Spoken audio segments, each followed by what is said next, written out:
I got blamed for a mistake I didn't make. But here's what I did. I worked hard on that report, stayed late, double-checked everything, finally sent it to my boss at 11:30 p.m. The next morning, I got this message. You missed an important detail. Please be more careful next time. And my heart just dropped.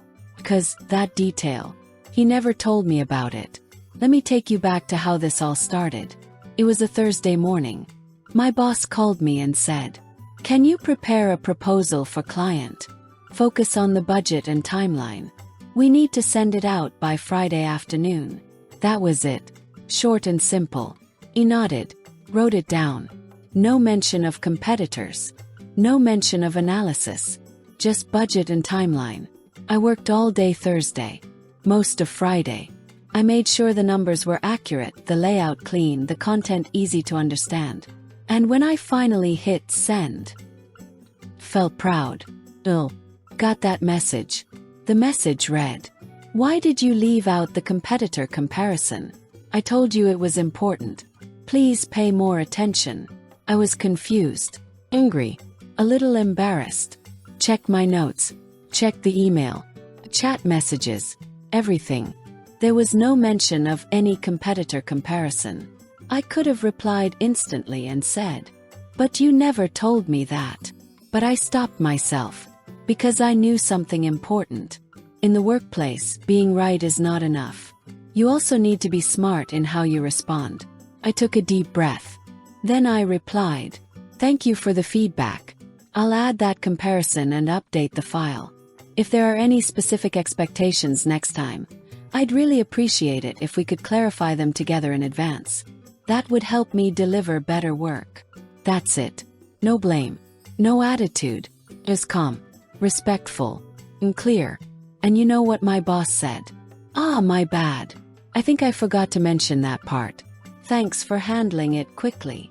That moment taught me a lesson I'll never forget. You can be right, but if you respond the wrong way, you might still lose. Here's what I learned from this. 1. Managers are human. They forget. They assume. They think they said things, but didn't. 2. You have the power to ask. When a task feels vague, ask questions.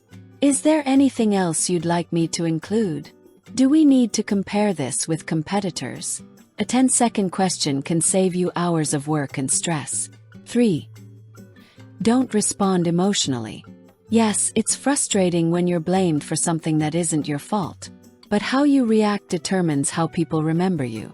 Being calm and professional is always better than being defensive. 4.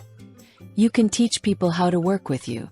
By gently reminding your boss to clarify next time, you make things easier for both of you. Since that day, I've made a small change in my workflow. Whenever I receive a new task, I reply with a short summary. Got it. So I'll focus on X and Y. Let me know if you want anything else added. Simple, clear, saves confusion later. And more importantly, it shows your boss that you're not just doing the work, you're thinking ahead. Have you ever been blamed for a mistake that wasn't really your fault? How did you respond? Let me know in the comments. And if this story helped you, please like, share, and subscribe to English Working Stories. Because learning English isn't just about grammar. It's about real-life communication, work, under pressure, and with confidence. She stole my idea and got promoted. I spent 3 weeks working on that project. And she took all the credit in just 3 minutes. That day, I learned the real game of office politics. I'm Rachel, 28 years old, working in a marketing agency in Singapore. I'm not the loudest person in the room, but I work hard. I love what I do. In my team, we were assigned to present a campaign for a big client. And I had an idea that could change everything. I spent days building a campaign proposal. I even stayed late to fine-tune the presentation. I showed my draft to Jenna, my teammate. She said it was great. But at the meeting, Jenna stood up before me and presented my idea. Same visuals, same slogans, same data. I was frozen. Even the boss said, "Great job, Jenna." I didn't know what to do. Speak up, or stay silent and professional. I went home that day feeling humiliated. Was I too soft? Should I have confronted her in front of everyone? But I decided, I won't fight dirty. I'll prove my value another way. So I volunteered for a tougher project. I worked in silence. I did my research. No shortcuts, no leaks. This time I presented first, with a clear, confident voice. The client said, "This is brilliant. We want to move forward with this immediately." A few weeks later, Jenna tried to take over another teammate's idea. But this time the team stood up. People had noticed her pattern. HR got involved. She was moved to another department. And me? I didn't say a word. But the next month I got promoted. My boss told me, "We know who's doing the real work." That day I learned, success doesn't always come fast. But if you stay true, it comes.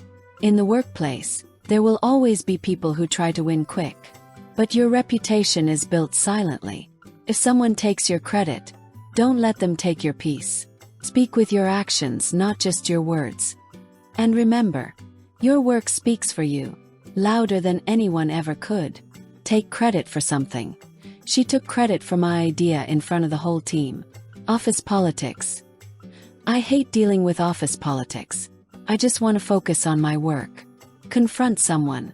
I wanted to confront her, but I stayed calm instead. Speak up. Sometimes you need to speak up when something feels wrong. Get promoted. He worked hard for years before he finally got promoted. Reputation.